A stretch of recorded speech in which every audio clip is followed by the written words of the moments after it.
আসসালামু আলাইকুম বন্ধুরা, কেমন আছো সবাই? আজকে আবার একটা রেসিপি নিয়ে চলে আসলাম।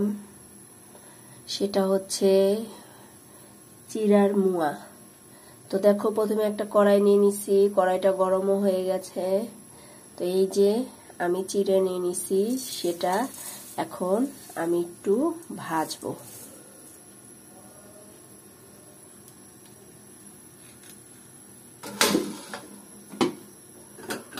এই যে আমি এখন এটা সুন্দর করে নাড়াচাড়া করে হালকা লাল লাল করে ভেজে নেব। অল্প অল্প করে ভাজলে হতো, তো আমি সবগুলো একসাথে দিয়ে দিচ্ছি।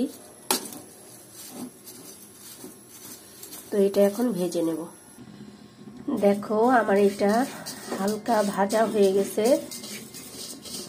এখন আমি এটা নামিয়ে নেব।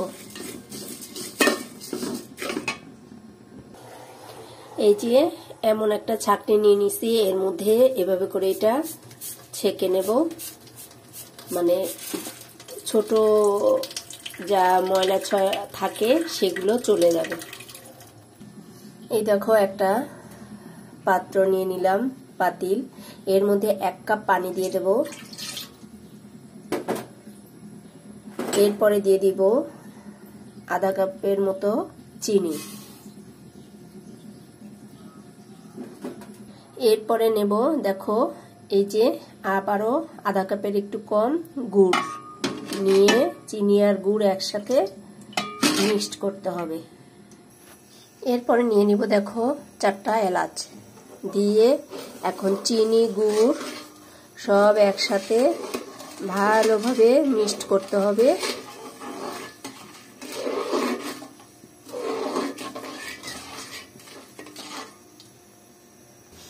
এরপরে দেখো সামান্য একটু লবণ দিয়ে দিব, ব্যালেন্সটা ঠিক রাখার জন্য। অনেকে লবণ খাও না মিষ্টিতে, কিন্তু আমি দেই কারণ ব্যালেন্সটা ঠিক থাকে। তো যারা দাও না তারা দিবে না। তো এইভাবে করে এখন অনবরত নাড়তে হবে, নেড়ে গুড় চিনি মানে পানিটা সেটা কমিয়ে ফেলতে হবে।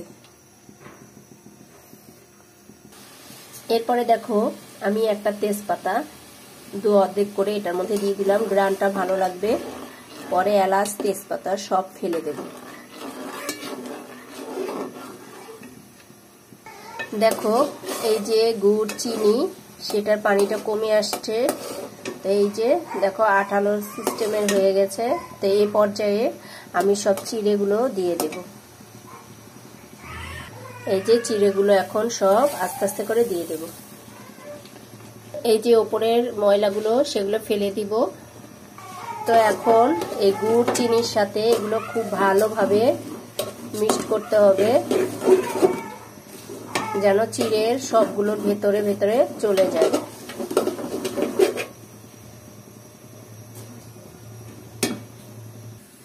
এই যে এখন আমি একটু ঘি দিয়ে দেব। ঘিটা দেওয়ার কারণ হচ্ছে, যখন আমি গোল গোল শেপে আকার ধারণ করব তখন এই একটু তেল লাগবে, সেটার জন্য এটা দেওয়ার। তো আমি তেল না দিয়ে আমি একটু ঘি দিলাম, গ্রানটাও ভালো হবে আর হাতে চিপটে যাবে না। মানে গোল গোল আকৃতি ভাবে যেভাবে করা হয় নাড়ু মানে চিড়ের মোয়া, সেভাবে হচ্ছে সুন্দরভাবে শেপে আকার ধারণ করবে। এই যে আলহামদুলিল্লাহ, দেখো আমার ভাজা শেষ। এখন আমি কিছু তোমাদের গোল করে দেখাই।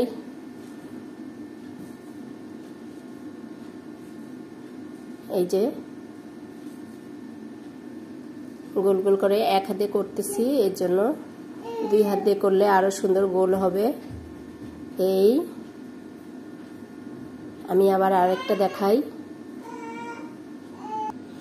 দেখো আলহামদুলিল্লাহ তৈরি হয়ে গেল আমার চিড়ার মোয়া। তো এইভাবে করে বাসায় তৈরি করে খাবে।